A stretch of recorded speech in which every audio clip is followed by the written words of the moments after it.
Hello students, आपका स्वागत है। पिछले क्लास में हमने समांतर श्रेणी के प्रथम पद, सर्वांतर और उसके n पदों के बारे में पढ़ चुके हैं और साथ ही साथ उसके n पदों के योगफल को भी सीख चुके हैं। जैसे हमने देखा कि अगर मान लीजिए आपके पास एक समांतर श्रेणी है जिसका प्रथम पद को यदि हम a से प्रदर्शित करें, सर्वांतर को यदि हम d से प्रदर्शित करें, तो उसका जो nवां पद होता है, nवां पद को हम tn से प्रदर्शित करते हैं। तो tn की वैल्यू हम सीख चुके हैं, क्या होता है a plus n minus 1 d। ये इसके क्वेश्चन भी हम सॉल्व कर चुके हैं पिछले वीडियोस में। और हम दूसरा एक फॉर्मूला सीखे थे n पदों का योग। तो n पदों का योग किसी समांतर श्रेणी के लिए उसको हम Sn से प्रदर्शित करते हैं और Sn का फॉर्मूला होता है n/2 2a plus n minus 1 d। इसका और एक फॉर्मूला हम देखे थे Sn = n/2 a plus n। तो हम इसमें nवें पद और n पदों के योगफल है ना, इसमें से दोनों के क्वेश्चन सॉल्व कर चुके हैं। आज हम n पदों के योगफल से संबंधित कुछ और क्वेश्चन सॉल्व करते हैं जो बहुत इंपॉर्टेंट है और हमेशा एग्जाम में आते हैं। वो तो देखते हैं क्या क्या क्वेश्चंस हैं। वो यहाँ हमें क्वेश्चन देख रहे हैं, यदि किसी समांतर श्रेणी का प्रथम, द्वितीय और अंतिम पद क्रमशः a, b और 2a हो तो सिद्ध कीजिए कि श्रेणी का योगफल 3ab/2b माइनस a होगा। बहुत इंपॉर्टेंट क्वेश्चन है, ध्यान से देखिएगा इसे। क्या क्या चीज दिया है हमें? प्रथम पद कहता है, तो हमें दिया हुआ है प्रथम पद। प्रथम पद जिसको कि हम t1 से अगर शो करें तो t1 की वैल्यू कितना कहा है उसने? a कहा है। और क्या दिया हुआ है? द्वितीय पद। तो द्वितीय पद अगर हम t2 से शो करते हैं तो इसकी वैल्यू कहा है कि इसकी वैल्यू b है। प्रथम पद हो चुका, द्वितीय पद हो चुका। यहाँ पर देखिए आपको सर्वांतर दिखाई नहीं दे रहा है, तो हमें काम करते हैं, पहले सर्वांतर निकाल देते हैं। तो सर्वांतर हम क्या जानते हैं? सर्वांतर d की वैल्यू कैसे निकालते हैं? द्वितीय पद में से हम प्रथम पद को यदि माइनस कर दें तब हमें d की वैल्यू मिल जाती है। तो d = हो जाएगा t2। t2 की वैल्यू कितनी है?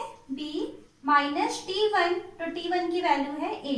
तो यहाँ से हमें d की वैल्यू मिल चुकी है b माइनस a।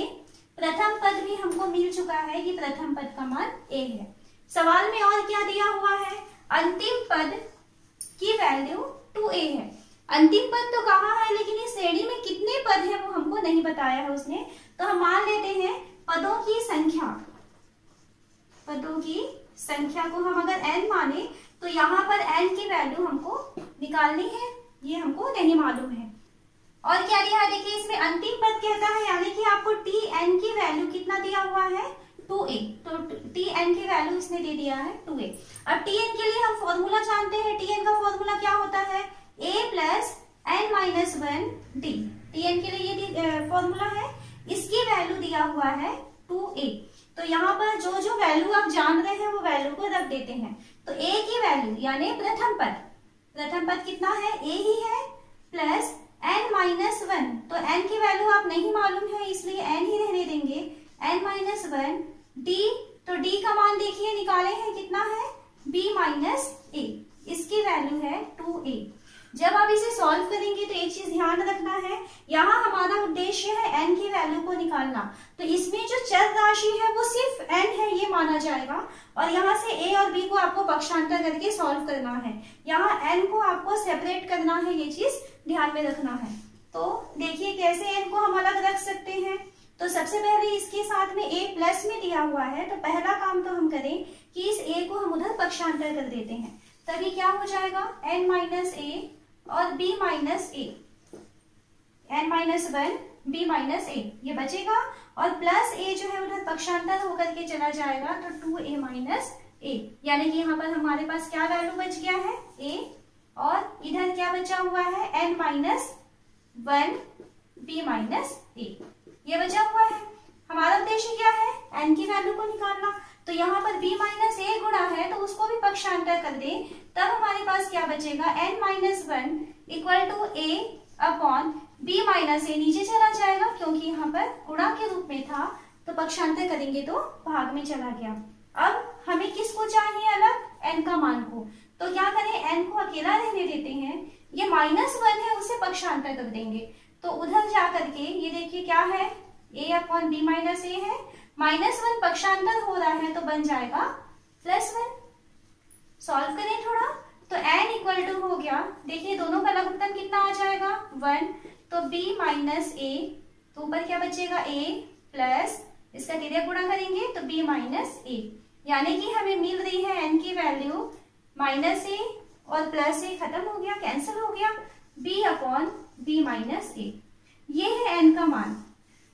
हमें क्या निकालना है, इसमें श्रेणी का योगफल निकालना है। तो योगफल के लिए हम क्या फॉर्मूला जानते हैं, एस एन की value n upon 2 a plus L. तो देखिए यहाँ पे ये ध्यान रखना है कि हम a प्लस एल वाला फॉर्मूला क्यों ले रहे हैं, हम n upon 2 2a plus n minus 1d का भी फॉर्मूला ले सकते हैं।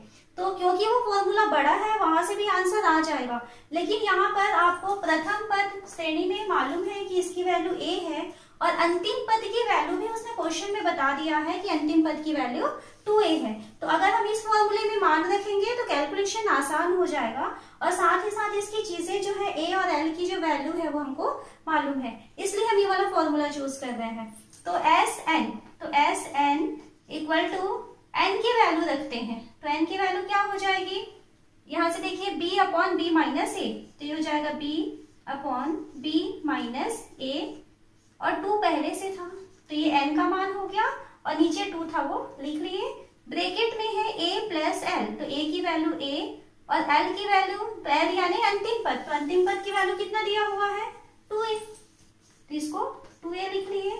तो इसकी वैल्यू आ जाएगी 2a प्लस a, कितना हो जाएगा 3a और कोष्टक के बाहर में b है जो इसके साथ मल्टीप्लाई हो जाएगा तो b और नीचे में आ जाएगा 2b माइनस a। तो हमको यही प्रूफ करना था कि इसके n पदों का जो योगफल है वो 3ab upon b minus a है। तो यहाँ क्वेश्चन को सबसे पहले हम पढ़े, ध्यान दिए क्या क्या चीज हमको इस क्वेश्चन से जानकारी मिल रही है। क्वेश्चन से आपको प्रथम पद मालूम चल गया था a है, द्वितीय पद भी पता चल गया था b है। तो जब प्रथम पद और द्वितीय पद ये दोनों चीजें मालूम हो चुकी हैं तब हम वहां से सर्वांतर की वैल्यू को निकाले हैं। तो सर्वांतर की वैल्यू हो गया है द्वितीय पद माइनस प्रथम पद यानी कि b माइनस ए। सर्वांतर निकल गया, लेकिन हमको इसमें पदों की संख्या नहीं मालूम थी। तो पदों की संख्या जब आपको निकालनी है तब आप क्या करोगे, प्रथम पद और सर्वांतर इसकी सहायता से nवें पद के सूत्र में मान रखे हैं और फिर वहां से हम पदों की संख्या की वैल्यू को निकाले हैं और फिर n पदों के योगफल के फॉर्मूले में मान रखना है। तो कभी भी क्वेश्चन आता है तो बहुत सावधानी से आप क्वेश्चन को पढ़ेंगे, सोचना है कि क्या क्या चीज उसमें दिया हुआ है और हम कौन सा फॉर्मूला वहां पर यूज कर सकते हैं। यहाँ हमें क्वेश्चन देख रहे हैं, क्या दिया हुआ है, 3 समांतर श्रेणियों के n पदों के योगफल क्रमशः S1, S2 और S3 हैं। यदि प्रत्येक श्रेणी का प्रथम पद 1 तथा सर्वांतर क्रमशः 1, 2 और 3 है तो सिद्ध करना है कि S1 धन S3 इक्वल टू 2S2 के इक्वल होता है। तो क्वेश्चन को समझते हैं कि हमको क्या क्या चीज दिया हुआ है। हमको इसमें दिया हुआ है कि 3 समांतर श्रेणियां हैं, तो मान लेते हैं पहली समांतर श्रेणी, दूसरी समांतर श्रेणी और तीसरी समांतर श्रेणी। इस तरीके से 3 अलग अलग श्रेणियां हैं। इन तीनों अलग अलग श्रेणियों के लिए हमें क्या क्या जानकारी दिया हुआ है सवाल में। देखिए क्या कहता है कि इनके n पदों के योगफल क्रमशः S1, S2 और S3 हैं। तो n पदों के योगफल यानी अगर मान लीजिए हम n पदों के योगफल को Sn से प्रदर्शित करते हैं तो पहली श्रेणी के n पदों का योगफल को S1 कहेंगे, दूसरी श्रेणी के n पदों के योगफल को S2 कहेंगे, तीसरी श्रेणी के n पदों के योगफल को S3 कहेंगे, इस वाले सवाल के अनुसार। और क्या कहता है, यदि प्रत्येक श्रेणी का प्रथम पद 1 है, तीनों में ही आपको प्रथम पद का मान 1 दिया हुआ है, तो पहले श्रेणी के लिए भी प्रथम पद की वैल्यू कितना दिया है 1, दूसरे का भी प्रथम पद 1 है और तीसरे का भी प्रथम पद 1 है। और क्या कहता है, सर्वांतर क्रमशः 1, 2, 3 है। तो हम यहाँ पे लिखते हैं सर्वांतर, पहली श्रेणी का सर्वांतर 1 है, दूसरी श्रेणी का सर्वांतर 2 है और तीसरी श्रेणी का सर्वांतर 3 है। तो इस तरीके की जानकारी आपको सवाल में दिया हुआ है। अब इसको एक बार समझ लेते हैं। पहली श्रेणी प्रथम पद 1, सर्वांतर 1 और n पदों का योगफल S1। दूसरी श्रेणी में हमको लेना है प्रथम पद का मान 1, सर्वांतर का मान 2 और n पदों के योगफल को S2 लिखेंगे। और तीसरी श्रेणी के लिए हम प्रथम पद को 1, सर्वांतर यानी जिसको डी कहते हैं उसका मान 3 और n पदों के योगफल को S3 से लिखेंगे। और उसके बाद हमें प्रूफ करना है कि यहाँ पर S1, S2 और S3 में क्या रिलेशन होने वाला है कि S1 प्लस S3 की वैल्यू 2S2 के इक्वल होगी। तो ये आपको पहले टेबल को ध्यान से समझना है कि क्या क्या चीज दिया हुआ है, फिर अब हम आगे काम करते हैं कि हमको इसको कैसे सॉल्व करना है। तो हम यहाँ लिखते हैं प्रथम श्रेणी। तो प्रथम श्रेणी के लिए क्या क्या चीज हमने देखा, इसके लिए प्रथम पद a का मान कितना था, 1 था, सर्वांतर d का मान भी 1 था और n पदों का योग, तो n पदों का योग जिसको कि हम Sn कहते हैं, इसकी वैल्यू कितना है, S1 के बराबर है। लेकिन हम क्या जानते हैं, n पदों के योगफल का फॉर्मूला क्या होता है, n/2 2a प्लस n-1d, ये हम जानते हैं। तो इसकी वैल्यू उसने क्या कहा है, S1 के इक्वल है ना, पहली वाली श्रेणी के लिए। तो हम इसमें मान भरें तो S1 equal to n/2 bracket में 2 इंटू पहली श्रेणी के लिए a और d की वैल्यू रख देते हैं, तो 2 इंटू 1 प्लस n-1 और d की वैल्यू भी 1। पहली श्रेणी के लिए a और d की मान को एक एक रखे हैं, तो S1 equal to n/2 bracket में देखिए क्या हो जाएगा, ये 2 और 1 का मल्टीप्लाई 2 प्लस यहाँ पे ब्रैकेट ओपन करते हैं तो यहाँ से देखिए इसका गुणा हो रहा है, तो ये प्लस n और -1। ध्यान से काम करना है यहाँ पे हमें। तो S1 equal to n/2 bracket में हमारे पास बचा है n और 2 - 1 यानी कि +1, तो n + 1 ये है। इसको हम समीकरण 1 दे करके छोड़ देते हैं। उसके बाद में हम सेकेंड वाली श्रेणी के पास जाते हैं, तो हम लिखेंगे प्रथम श्रेणी हो गया था, अब हम लिखेंगे द्वितीय श्रेणी। तो द्वितीय श्रेणी के लिए आपको क्या क्या जानकारी मिल रही है, तो द्वितीय श्रेणी के लिए आपको दिया हुआ है प्रथम पद का मान जिसको a कहते हैं, इसकी वैल्यू 1 है। और द्वितीय श्रेणी के लिए जो सर्वांतर होता है, तो सर्वांतर d का मान जो है 2 है। दूसरी श्रेणी के लिए सर्वांतर चेंज है, तो ये हो चुका। दूसरे वाले श्रेणी के लिए हमको उसमें n पदों के योगफल को कहा है कि n पदों के योगफल को यदि हम S2 से शो करें तो S2 equal to n/2 2a plus n-1d value रखें, तो S2 equal to n/2 2a की वैल्यू 1 और d की वैल्यू 2 यहाँ रख देते हैं, प्लस n-1d की वैल्यू रखना है 2। कोष्टक हटाए तो S2 equal to n/2 bracket में देखिए क्या हो जाएगा, 2 प्लस 2n-2, तो ये -2 और ये +2 कैंसिल हो गया, तो S2 की वैल्यू हमको क्या मिल रही है, n/2 और ब्रैकेट के अंदर बचा हुआ है 2n, तो 2 और 2 भी कैंसिल हो गया, तो इसकी वैल्यू आ रही है n²। ये S2 की वैल्यू मिल चुका। अब हम तीसरी श्रेणी के लिए सेम यही काम करें, तो हम आते हैं तीसरी श्रेणी के पास। तो तीसरी श्रेणी में आपको क्या क्या जानकारी दिया हुआ है, तीसरी श्रेणी में आपको दिया है प्रथम पद। तो प्रथम पद a का मान दिया हुआ है 1 और सर्वांतर दिया है 3, सर्वांतर d का मान 3। तीसरी श्रेणी के लिए सर्वांतर की वैल्यू 3 है। तो अब हम इसमें n पदों के योगफल का फॉर्मूला लिखते हैं। तो तीसरी श्रेणी के लिए n पदों के योगफल को किससे शो करना है, आपको S3 से शो करना है। तो S3 की वैल्यू हो जाएगी n/2 2a प्लस n-1d। अब इसमें तीसरी श्रेणी के लिए a और d की वैल्यू को आप रख दीजिए, तो क्या होगा, ये S3 equal to n/2 2 into 1 a का मान 1 प्लस n-1 d की वैल्यू 3। तो S3 equal to n/2 2 plus 3n-3, तो S3 इक्वल टू क्या मिल गया हमको, n/2 इंटू ब्रैकेट में देखिए क्या बचेगा, 3n और -3 + 2 तो -1। ये है इक्वेशन तीसरा और यहाँ पर ये था इक्वेशन दूसरा। अब हम क्या क्या चीज निकाल चुके हैं, हम S1 की वैल्यू इक्वेशन 1 निकाल चुके हैं, S2 की वैल्यू निकाल चुके हैं और S3 की वैल्यू निकाल चुके हैं। जब ये तीनों वैल्यूज निकल चुकी हैं तब हमें ये प्रूफ करना है कि S1 प्लस S3 की वैल्यू 2H2 के इक्वल होती है। तो एक काम करते हैं, इसे प्रूफ करने के लिए इसके लेफ्ट हैंड साइड में हम वैल्यू को रख देते हैं। तो हम क्या लिखेंगे, हमें सिद्ध करना है, हमें सिद्ध करना है, क्या सिद्ध करना है कि S1 प्लस S3 की वैल्यू 2H2 के इक्वल होती है। तो हम इसमें लेफ्ट हैंड साइड में चले तो लेफ्ट हैंड साइड क्या दिख रहा है हमको, S1 प्लस S3। तो वैल्यू देखिए लेफ्ट हैंड साइड में, तो S1 की वैल्यू देखिए क्या है, S1 की वैल्यू n/2 n प्लस 1। तो इसमें हम लिखेंगे n/2 ब्रैकेट में n प्लस 1 प्लस S3 की वैल्यू, तो इक्वेशन 3 n/2 ब्रैकेट में 3n माइनस 1।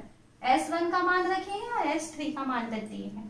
तो अब क्या कॉमन ले सकते हैं, दोनों के पास से n/2 निकल जाएगा, ब्रैकेट में बचेगा यहाँ पर n प्लस 1 पहले वाले से, और दूसरे ब्रैकेट में आपके पास बचेगा 3n माइनस 1, ये बच जाएगा। इक्वल टू +1 और -1 कैंसिल हो गया, n/2 इंटू टोटल मिला के 3n प्लस n कितना हो गया, ये 4n, ये हो चुका। 2 से 2 1 2 2 जा 4। तो देखिए मल्टीप्लाई करके कितना आ रहा है, ये 2n स्क्वायर। पहुंच गए यहाँ तक। अब n स्क्वायर की वैल्यू देखो, इक्वेशन 2 के पास जाके देखो, तो ये n स्क्वायर का मान कितना था, H2 था। तो ये कितना हो गया है, 2S2, यानी हम राइट हैंड साइड में पहुंच गए। तो लेफ्ट हैंड साइड और राइट हैंड साइड दोनों इक्वल है, इसलिए हम क्या कहेंगे कि S1 प्लस S3 की वैल्यू 2H2 के इक्वल है। यहाँ हम अगला क्वेश्चन लेते हैं, हमें दिया हुआ है यदि किसी समांतर श्रेणी के n, 2n और 3n पदों का योग क्रमशः S1, H2 और S3 है, तो सिद्ध कीजिए कि S3 equal to 3H2 minus S1 होता है। इस क्वेश्चन को देखने से ऐसा लग रहा है कि इसके पहले जो क्वेश्चन किए थे सेम वही है, लेकिन यहाँ पे आपको ध्यान देना है कि पहले क्वेश्चन और अभी के क्वेश्चन में अंतर क्या है। इसके पहले जो हमने क्वेश्चन सॉल्व किया था उसमें 3 अलग अलग श्रेणियां दी गई थी, जबकि अभी के क्वेश्चन में क्या कहता है, आपके पास एक ही श्रेणी है, उसमें पदों की संख्या अलग अलग है। तो क्या दिया है, आपके पास एक श्रेणी दिया गया है, इस श्रेणी में आपको n तक के पदों का जो योग होगा उसको आपको S1 से शो करना है। इसमें 2n पद तक चले तो 2n तक के पदों के योगफल को S2 से शो करना है, और 3n तक के पदों के योगफल को हमको S3 से शो करना है, इस तरीके से कहता है। और हमें ये प्रूफ करना है कि S3 यानी कि 3n पदों का योगफल जो है वो 3H2 माइनस S1 के इक्वल होगा। तो इस श्रेणी में सबसे पहले तो हम मान लेते हैं कि इसका प्रथम पद और सर्वांतर क्या है।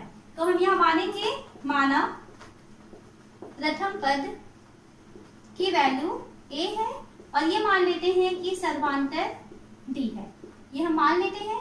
और हमें पता है n पदों के योगफल का फॉर्मूला, तो हम जानते हैं कि Sn की वैल्यू होती है n/2 2a plus n minus 1d, ये फॉर्मूला होता है।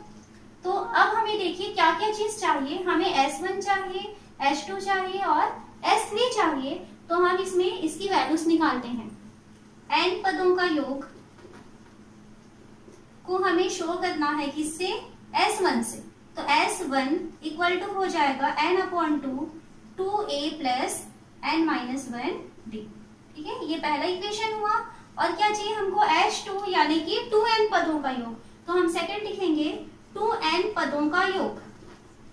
तो 2n पदों का योग यदि चाहिए तो आपको जहां जहां भी n दिखाई दे रहा है फॉर्मूले में वहां पे आपको 2n रख देना है। तो इसकी वैल्यू को H2 से शो करें तो ये हो जाएगा, n की जगह रखेंगे 2n/2 ब्रैकेट में 2a प्लस n दिखाई दे रहा है, तो क्या लिखेंगे इसको 2n माइनस 1d, ये सेकेंड इक्वेशन हो गया। और तीसरा हमें S3 की वैल्यू चाहिए, तो हम यहाँ पे लिखेंगे 3n पदों का योग। तो 3n पदों का योग को हमें शो करना है S3 से इक्वल टू, तो जहां आपको n लिख रहा है दिखाई दे रहा है वहां पे आपको लिखना है 3n। तो ये हो जाएगा 3n/2 ब्रैकेट में 2a प्लस n दिखाई दे रहा है -1 d। ये हो गया तीसरा इक्वेशन। तो देखिए S1, H2 और S3 तीनों चीजें मिल चुकी हैं। हमें क्या प्रूफ करना है? हमें प्रूफ करना है कि S3 की वैल्यू 3H2 माइनस S1 के इक्वल होता है। तो जब भी कभी आपको कोई चीज प्रूफ करने कहता है तो जो पक्ष आपको बड़ा दिखाई देगा हमेशा हमको वहीं से स्टार्ट करना चाहिए, उससे हमको आसानी होती है। तो यहाँ पर राइट हैंड साइड हमें बड़ा दिखाई दे रहा है, तो हमें काम करते हैं, हमें प्रूफ करना है, उसमें हम राइट हैंड साइड को लेके चलते हैं। राइट हैंड साइड क्या है? S3H2 माइनस S1 यहाँ वैल्यू रखते हैं। इसकी वैल्यू हो जाएगी 3 ब्रैकेट में H2, तो H2 की वैल्यू रखें। तो H2 की वैल्यू देखो क्या दिखाई दे रहा है? 2n/2 ब्रैकेट में 2a plus 2n minus 1 d। ये है S2 की वैल्यू। फिर माइनस S1 की वैल्यू, तो S1 की वैल्यू इक्वेशन 1 से n/2 bracket 2a plus n minus 1 d bracket close, और ये बड़ा ब्रैकेट भी हमने बंद कर दिया, इक्वल टू 3। यहाँ हमारे पास में दो पद दिखाई दे रहे हैं ना, इन दोनों पदों में हम ये देखेंगे कि क्या कुछ कॉमन निकाला जा सकता है। तो यहाँ देखिए ये n/2 इसके पास भी है और n/2 इसके पास भी है। तो एक काम करते हैं, दोनों से ही हम n/2 को बाहर निकाल देते हैं। अब हमारे पास क्या बचेगा? हमारे पास बचेगा पहले ब्रैकेट के लिए 2 और ब्रैकेट के अंदर बचा हुआ है 2a प्लस, इसका कोष्टक हटा देते हैं तो 2nd माइनस d। ये फर्स्ट वाले के लिए हुआ। सेकेंड में से हमने n/2 को कॉमन निकाल दिए हैं। अब हमारे पास बचा हुआ है क्या? 2a प्लस, यहाँ ब्रैकेट ओपन करें, प्लस nd माइनस d। ये हमारे पास आ चुका है। तो बाहर क्या मिला हमें?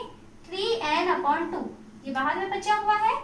अंदर में देखिए इसके साथ, इस ब्रैकेट के साथ में 2 का मल्टीप्लाई है, तो कोष्टक हटाएं, यहाँ पे गुणा करते हुए चले अंदर, तो ये हो जाएगा 4a प्लस, इसका इसके साथ मल्टीप्लाई हो जाएगा 4nd माइनस 2 का d से मल्टीप्लाई हो जाएगा तो 2d।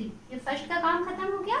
सेकेंड ब्रैकेट को जब हम ओपन करेंगे तो उसके बाहर में आपको माइनस का साइन दिखाई दे रहा है, तो माइनस दिखाई दे रहा है, यानी क्या करेंगे आप? जब आप इसका कोष्टक हटाएंगे तो अंदर के चिन्ह को बदलना है।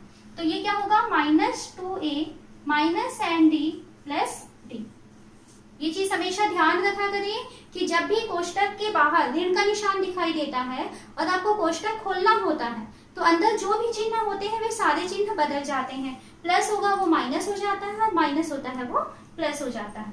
तो इसकी value 3n/2 4a minus 2a, तो कितना हो जाएगा? ये प्लस 2a है ना, 4a में 2a माइनस हो गया तो 2a बचा। 4nd माइनस nd, तो कितना हो जाएगा? प्लस 3nd, ये भी हो गया। माइनस 2d प्लस d, तो हो जाएगा माइनस d। यहाँ तक पहुंच गए। Equal to 3n/2 2a plus, यहाँ इन दोनों से देखिए क्या कॉमन निकाला जा सकता है? d दोनों के पास है, तो d को हम कॉमन निकाल दें तो आपके पास क्या बचेगा? 3n minus 1। अब इसको हम देखते हैं, ये किसके जैसा दिखाई दे रहा है? ये तो हमको इक्वेशन 3 के जैसा दिखाई दे रहा है। 3n/2, ये 2a plus 3n minus 1d, 2a plus 3n minus 1d, यानी ये किसकी वैल्यू है? ये S3 की वैल्यू है, यानी हम पहुंच चुके हैं लेफ्ट हैंड साइड में। तो इस तरीके से हम प्रूफ कर चुके हैं कि यहाँ पर S3 की वैल्यू जो है वो 3S2 माइनस S1 के इक्वल होती है। उम्मीद है कि आपको आज का वीडियो अच्छा लगा होगा, सारे क्वेश्चन समझ में आए होंगे। अगर आपको ये वीडियो अच्छा लगा है तो आप मेरे चैनल को लाइक कीजिए, सब्सक्राइब कीजिए और ये वीडियो ज्यादा से ज्यादा अपने दोस्तों को शेयर कीजिए।